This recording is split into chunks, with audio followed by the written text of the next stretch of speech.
Hola, bienvenidos a este curso de marketing digital, donde vamos a aprender a utilizar los distintos elementos digitales y cómo podemos incorporarlos a nuestra estrategia de marketing. Antes de empezar, tenemos que dar un repaso a la historia de Internet y cómo todos estos elementos fueron surgiendo para realmente saber cómo los podemos utilizar hoy en día. Internet nació en los años 80, pero su uso no se democratizó hasta realmente entrados los 90, lo que vamos a llamar la era de los buscadores. Aquí tenemos el nacimiento de los primeros navegadores como Netscape y también del primer e-commerce, como puede ser este ejemplo de Amazon, que ya estaba ahí vendiendo sus libros. Después llegó Internet Explorer y llegaron gestores de correo electrónico como puede ser Yahoo. Entonces aquí ya estamos creando comunicación entre las diferentes personas que estaban utilizando Internet. Tenemos otros tipos de e-commerce, en este caso más colaborativo, como puede ser eBay, donde podíamos comprar y vender nuestros productos, y también tenemos los primeros medios de pago, como puede ser PayPal, que también sigue vigente a día de hoy. Tenemos el nacimiento de bases de datos tan relevantes como Wikipedia, que nacieron en esta época, y también tenemos la comunicación más ágil que la que nos puede dar el correo electrónico, como es la de los chats instantáneos, en este caso Messenger. También aparecen aquí los primeros blogs, donde tú como una persona individual te podías abrir tu blog y a través de ciertas entradas pues ir contando tus cosas y la gente te podía seguir. Aquí pasamos a la segunda era, que es el nacimiento de las redes sociales. De hecho, continúa el consumo colaborativo y quién no se acuerda de las plataformas de intercambio de archivos que llamábamos peer-to-peer, de usuario a usuario, donde nos podíamos descargar canciones y películas.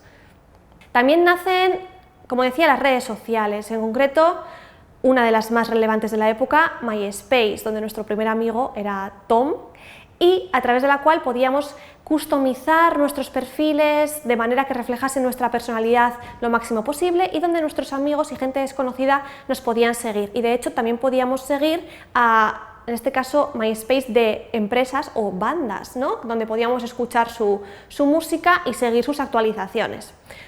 También empezamos a tener aquí la primera figura de lo que sería el actual influencer o celebrity de Internet, donde teníamos perfiles de este tipo de personas a los que podíamos seguir y de hecho acumulaban un nivel de seguidores bastante relevante para la época.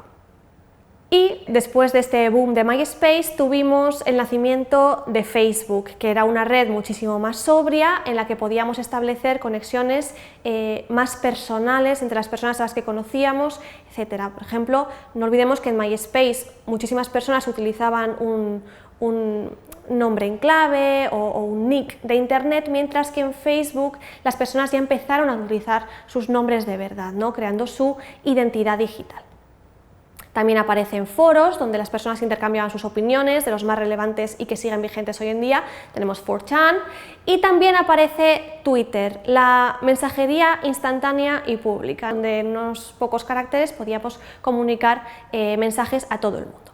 También tenemos el nacimiento de los blogs de influencia, ya sean de viajes, de cocina, de moda, de belleza, de libros, de lo que sea, donde también teníamos esta figura de los primeros influencers, aquellas personas que tenían un criterio que nosotros creíamos que era bueno y a los que empezábamos a seguir para compartir su conocimiento o seguir sus consejos. Y en esa misma línea tenemos plataformas como TripAdvisor, donde empezamos a volcar las opiniones de los usuarios para que otros usuarios se puedan beneficiar de este conocimiento colectivo, ¿no? A la hora de viajar, pues yo me leía las opiniones de personas que habían ido a cierto hotel y así sabía si quería ir a ese hotel o no. Así que este tipo de consumo colaborativo ayudaba a las personas a aumentar el conocimiento de las marcas y tomar las decisiones de compra. Aquí pasamos a la tercera era, la era del vídeo y del streaming. De hecho, empieza con el nacimiento de YouTube en el 2005, donde el contenido empieza a no ser escrito, sino a ser consumido en vídeo. Y de hecho, las figuras de influencer comienzan a asentarse en temas como el humor, como Niga Giga, que era uno de los más seguidos de la época, o en torno a los productos de belleza, que también continúan hoy en día. Además, negocios como Netflix, que tenían un modelo de negocio físico, ¿no? Te mandaban los DVDs a casa para que tú los vieses, se cambian a el modelo online, donde tú vas a hacer streaming de su contenido y lo vas a consumir online sin necesidad de que te manden nada a casa. Y también aparecen plataformas nativas de este medio, como pueden ser Hulu. También tenemos Spotify en el ámbito de la música, donde se comparte la música online, nos la descargamos y nunca realmente somos dueños de ella, porque en el momento en el que la suscripción se termina, pues ya no podemos acceder a todo ese contenido. Y en la misma línea tenemos los juegos online, donde se democratiza el poder jugar con personas de otros países en tiempo real e incluso estar en contacto con nuestros amigos, ¿vale? Y competir con ellos. Y en la línea de los juegos tenemos todos los sistemas de gamificación. La gamificación van a ser técnicas de utilización de juegos para que los usuarios se enganchen a hacer algo, y fueron muy utilizadas por Facebook cuando incorporaba sus minijuegos a la plataforma para que tú entrases a jugar, a conseguir más nivel y a competir con tus contactos de Facebook, creando esa competición que te enganchase y que te hiciese volver. Y luego también tenemos consumo colaborativo. Ya habíamos visto que el inicial fue en eBay, donde podíamos comprar y vender, pero ahora ya tenemos plataformas como BlaBlaCar o Airbnb, donde no hace falta que alquilemos un coche o alquilemos o reservemos un hotel, sino que los usuarios van a compartir sus coches con personas que los necesitan, o van a compartir sus casas con gente que la necesita, y se va a crear un nuevo mercado de consumo colaborativo. Después pasamos a la era de los smartphones, en el 2010, que nace con la creación de Instagram, donde vamos a tener un consumo muchísimo más intenso, tanto del contenido que suben nuestros contactos como el que subimos nosotros, y ya el texto no va a ser tan relevante, sino que van a ser las imágenes, el contenido que vamos a compartir y a consumir. Y también el año siguiente nació Snapchat, donde tenemos los primeros filtros, ¿no? La alteración de la imagen que tenemos de nosotros mismos y que comunicamos a las personas que nos siguen.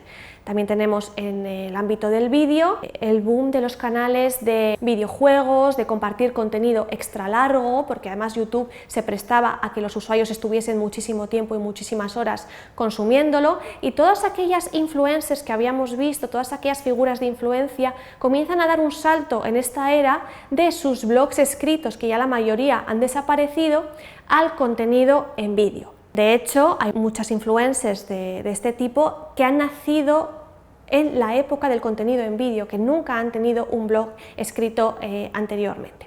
Y también tenemos el auge de los juegos en las apps. Así como veíamos que Facebook había incorporado minijuegos para competir con nuestros contactos, ya los propios juegos que aparecen para los dispositivos móviles nos permiten hacer esto, nos permiten estar en contacto con nuestros conocidos o con desconocidos y competir. También tenemos plataformas de interacción social, como puede ser Tinder, y tenemos plataformas que nacen en el propio sistema del smartphone, es decir, que van a utilizar las características portátiles de un smartphone para que tú accedas a un servicio que de otra manera no hubieras consumido, como por ejemplo Duolingo y el estudio de los idiomas. También tenemos las webs de las grandes marcas, sobre todo de ropa, pero también de tecnología, donde empiezan a crear espacios de e-commerce muy potentes que sustituyen a la experiencia de compra offline. Pasamos a la quinta era, la era del 5G y del Big Data, ¿no? De los datos en general y de los algoritmos de búsqueda y de recomendación de contenido, y aquí sí que tenemos el auge total de las figuras de influencers, de personas de influencia, gente a la que seguir y gente que comparte algo que otros usuarios consideran interesante. Y aquí volvemos a tener otro salto de aquellas personas que eran generadoras de influencia, primero en blogs, luego en vídeo, y ahora en estas redes mucho más instantáneas y dinámicas.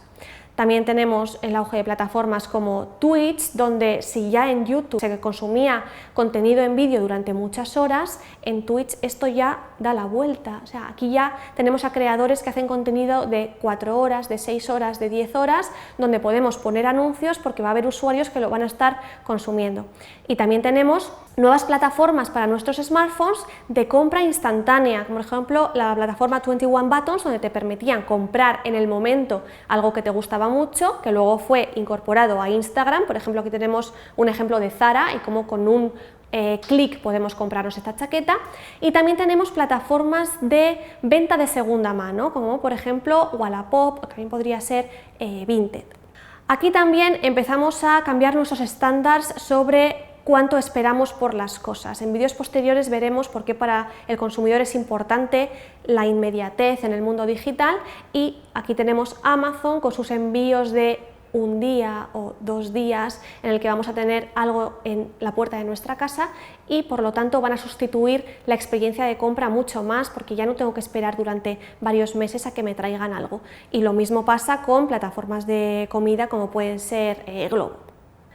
También tenemos la nueva tecnología NFT, no sé si os acordáis de este personaje, es Nyan Cat, que era un personaje de YouTube que se ha convertido en un NFT que ha sido de los mejor vendidos en los últimos años, y es que la tecnología NFT va a hacer que archivos digitales puedan ser identificados como originales para que la persona que lo posee pues realmente sea el verdadero dueño de ese archivo digital, que de otra manera pues puede ser replicado infinitas veces, y esto crea un nuevo comercio de bienes, en este caso intangibles, pero que en los próximos años también tendrá su auge. Y tenemos nuevas tecnologías como la realidad aumentada, que nos va a permitir que ciertos negocios puedan trasladar al usuario la experiencia de tener cierto producto en su casa, como puede ser este ejemplo de IKEA. Creo que también Apple lo tiene con sus ordenadores.